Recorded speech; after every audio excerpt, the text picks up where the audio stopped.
Do you find yourself having a hard time with time management? Especially if you're working in an architecture firm, you're studying for your exams, you have a life outside of all of that, maybe you're a parent, all of that. It can really feel like you have zero time, right? And so this is a question I get asked all the time. What time management skills or tips or tricks do you have so that I can manage all of it without feeling like I want to scream and give up? That's exactly what we're going to dive into today. I'm going to give you the tips and tricks that you need to make it all feel balanced. Let's do it.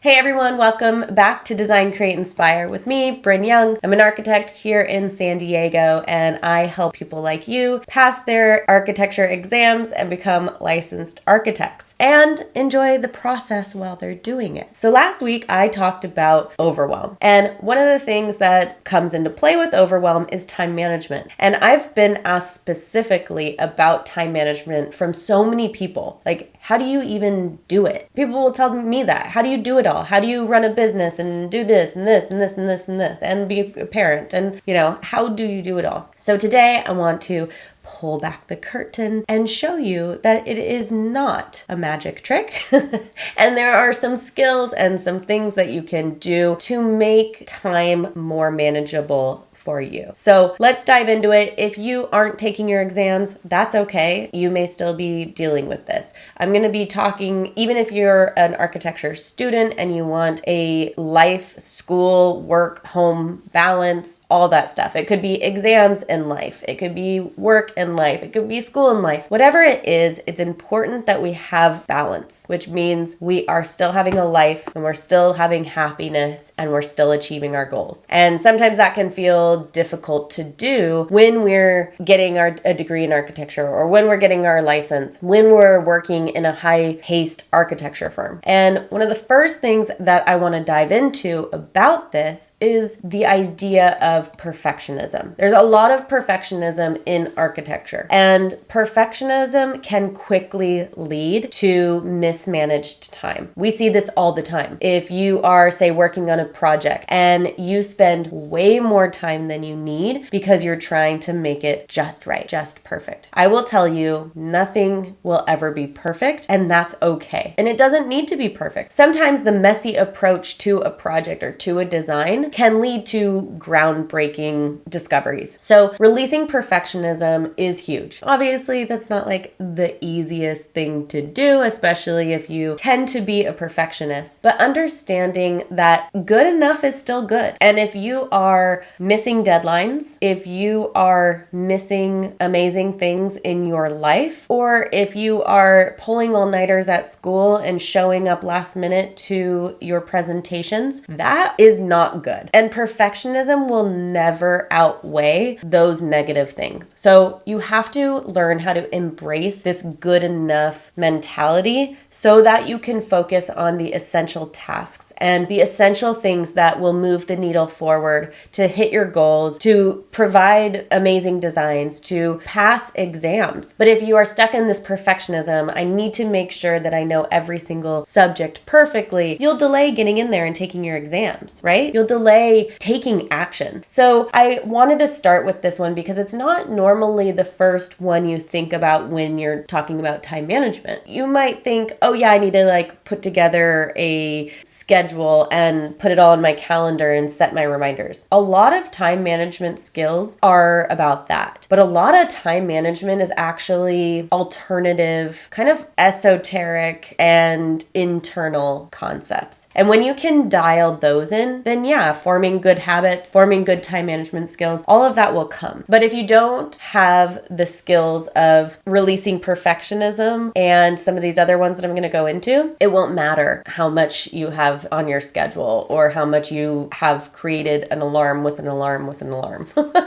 So you want to make sure that you work through that. And knowing that architecture is meant to be a little messy in the beginning. Of course, we need to make sure that we are providing safe deliverables. We're not designing things messy or leaving things out. We're detailing things properly, but it's a progress. That's why we have 6 phases of design in architecture, because we start messy, we start broad, and then we dial in the details, and then we dial in the details. But it's important that we understand what tasks are essential and we focus on those. And then if we get time for the other things to make it perfect, great. If we don't, great. Delegate it.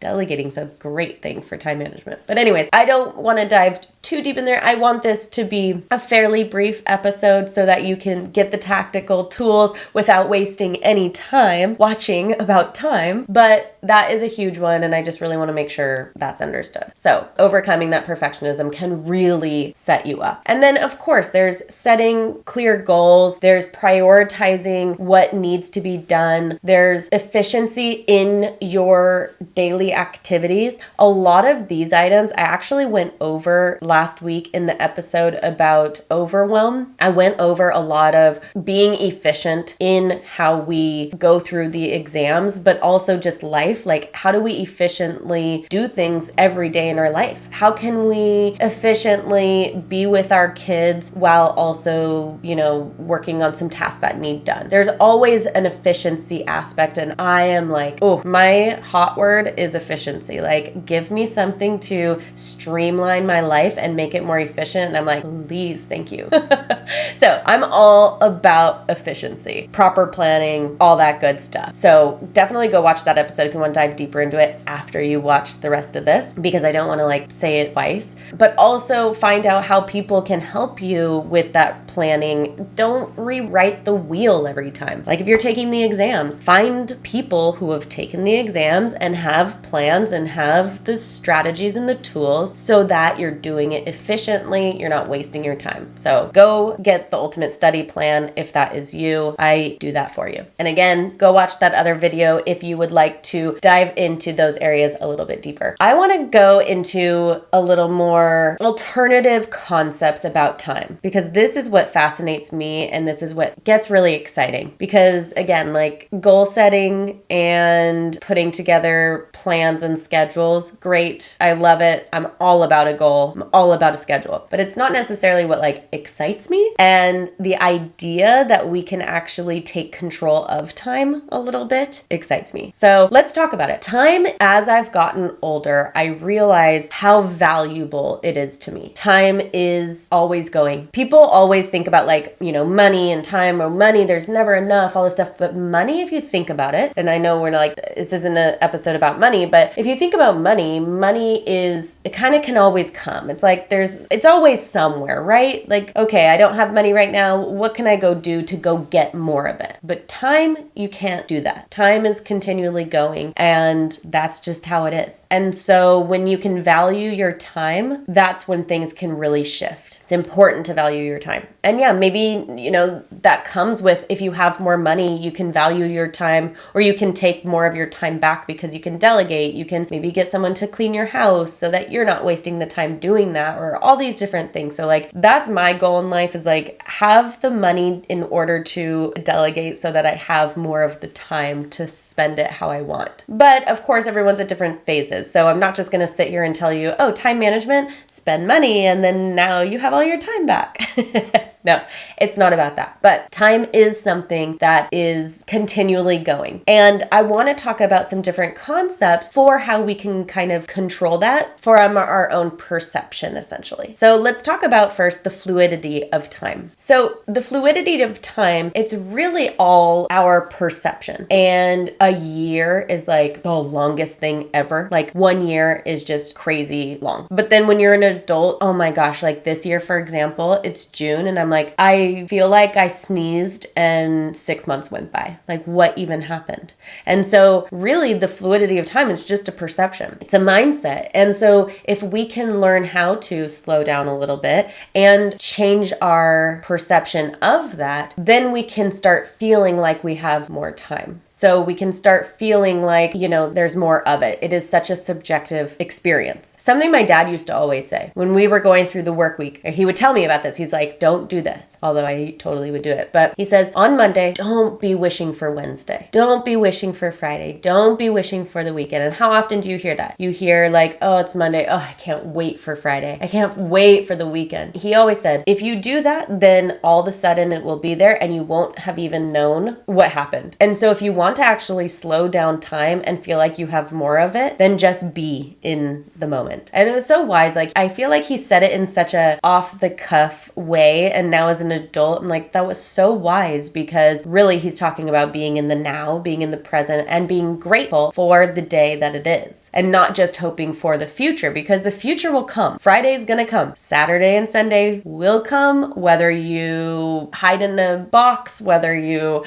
go to a different country, that day will come. And so all we can do is control where we are right now in order to slow down that time, appreciate where we are now. And it opens up this awareness for that specific day, rather than dreaming of, okay, on Friday, I'm going to do this, this, and this. Well, now it's like you're literally mentally living in that future without actually experiencing what's happening now. And pretty soon you're going to be like, where did that hour and a half go? We experience this all the time. Say you're watching a movie, or you're sitting and you're scrolling on social media and it's like something that you don't even want to be doing really. You're like, why am I on TikTok? I don't care about these dances. Like, what is even happening? And all of a sudden an hour and a half has gone by and you're like, oh no, my time. I lost my time. So when I hear people say, I don't have time, I don't have enough time, I think, well, have you had time to do X, Y, and Z? It's where we put our priorities and it's where we put our attention. So I try really hard nowadays to not say I don't have enough time. I like to say I have all the time in the world, and it's what I want to put my attention and priorities on. So sometimes this can be really hard. Sometimes time is a really good excuse. Maybe someone invites you to lunch and it's really easy to say, oh, I don't have enough time, I'm so sorry. Where really that's not a priority for me right now. My priority is this and this and this, and unfortunately that's not high on my priority list. But if you're going to tell someone like, sorry, that's not a priority for me to go to lunch with you, that can hurt someone's feelings. So it's harder to be honest about it. But what happens is that when we're telling that person, sorry, I don't have enough time, we're creating that existence for us. And so we're saying, I don't have enough time, I don't have enough time. And then we're telling ourselves, I don't have enough time. Instead, I'm saying, I don't want to spend my time like that because I have these items that I know that if I don't do them, I might feel overwhelmed. Or I know that I have been working really hard. And so if I do have an hour of free time, I want to go in the garden with my daughters and spend some time there because that's a priority for me right now in my life. And so switching this narrative. Now, if you're taking the exams, for example, this is really important. It's really easy to say, I don't have enough time to study. I don't have enough time. But you need to make sure that if you are taking the exams and you're serious about it, that's your priority. So it doesn't mean you can't ever go like to the movies or whatever, but you're spending that time doing that rather than time doing something else. Because again, time is continuing. So when you are spending your time in something, you are saying, you're explaining to the world that that is a priority for you because that's how you're spending your time. Again, that's not good or bad. It's just something to think about. If I am spending my time doing this over studying, this is my priority right now. So we need to make sure if we're taking the exams, this is a top priority. And that means some things are going to have to take a step down. It also means it's not going to last forever, because what happens when the exams aren't here? What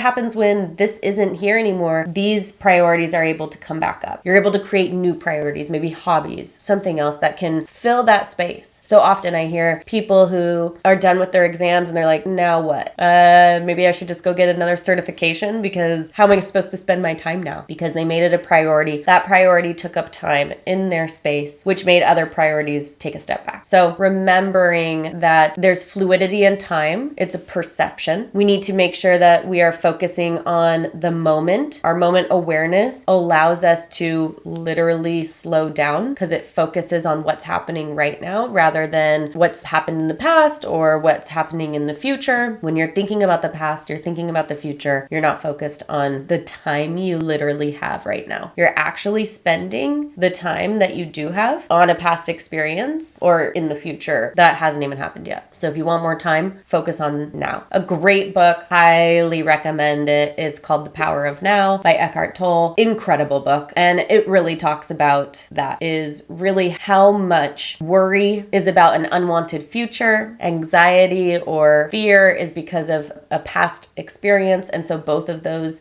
existences are living in past or future, where if you're just focused on the now, it's like, what's happening right now? Am I safe? Am I comfortable? What's my body feeling? Am I hungry? All those things. You're able to focus on now, which reduces anxiety and it reduces worry, reduces overwhelm, all that good stuff. So there's so much power in now. And it will also give you more time because your perception is there. So you're actually, let's go back to efficiency. You are making the most efficient time of your time now because you're living in it. Okay. How many of you are still here? How many of you have I lost who was like, damn it, I thought she was just going to tell me some like great tips on how to categorize my calendar. Sorry. Welcome to my life. Okay, let's get back to it. Okay, so what we want to do is, living in the moment, all that good stuff. Great. How can we intersect this idea of subjective time and, chronological time? And with that is scheduling. I will talk a little bit about scheduling, but more so what we fill our schedule with. So again, making sure there's this balance of priority with something that brings us joy, all that stuff. So again, if you are doing something that is enjoyable, think of how quickly the time goes by. Sometimes it might even feel like time has stopped. Like you're not focused on time. You're getting things done and you're enjoying life. Part of that balance is critical. So you're enjoying life. So it's important that you want to incorporate this balance. To get that balance, you have to incorporate things you enjoy and things that bring you happiness and things that make that time feel different. So maybe for you, it might be going for a run or sketching or hanging out with your kids or gardening or going to dinner with friends. There's different things that bring people joy where time is not rushed. Time does fly by technically, but it's not rushed. It's like you are able to be ultimately in the presence. So we want to make sure that we incorporate those just like we incorporate studying or working or doing the dishes,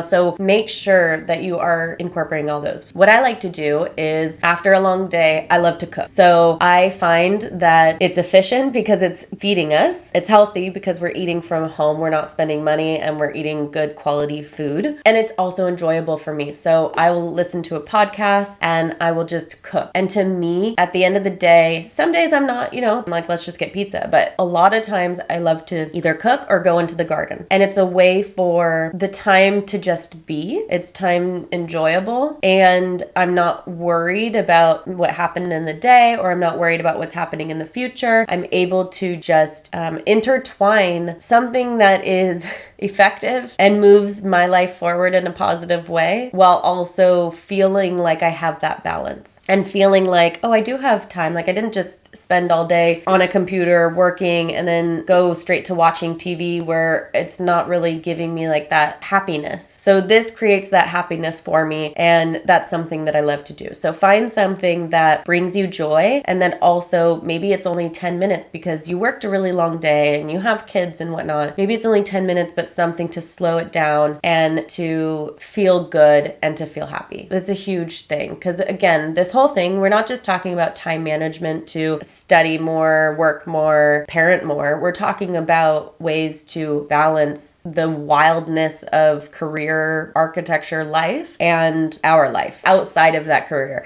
And actually, oftentimes it's hard to really delineate the two. Sometimes we're so deep in the identity of architecture that it's like, well, I don't have a life outside that because that is my life. But you're a human before you became a architect, and you do have a life. Maybe it is sketching that brings you joy, but you can sketch and not have it just be work. So create that balance and happiness. And I just want to say real quick, someone commented on one of the reels recently or shorts that was talking about work-life balance and how important it is. And I was talking with another mom on the video, and the person commented that this is great, but I hope that this doesn't create a further divide between the wage gap between men and women. And it's such a fascinating comment because that means that that person's belief is that if we have work-life balance, then we won't be paid as much money. And also that I was, first of all, saying that everybody, regardless of gender, needs work-life balance. Everybody does, not just women. Everyone needs work-life balance. And when you have proper work-life balance, you will get paid more money. I'm calling it out, all right? If you are healthy and happy and you work hard, but you play hard, you will make amazing money, and also you'll live a lovely, amazing life. So if you have the belief that you have to grind and not have a healthy work-life balance in order to make money, then it's very flawed and it's incorrect. And I am here as living proof that you can have fabulous work-life balance, do things you love, have hobbies, and make great money. So if you need someone to think back to show, hey, it's okay, and this is what successful architects do, is have a healthy work-life balance, then just think of me and I'll be there to support you.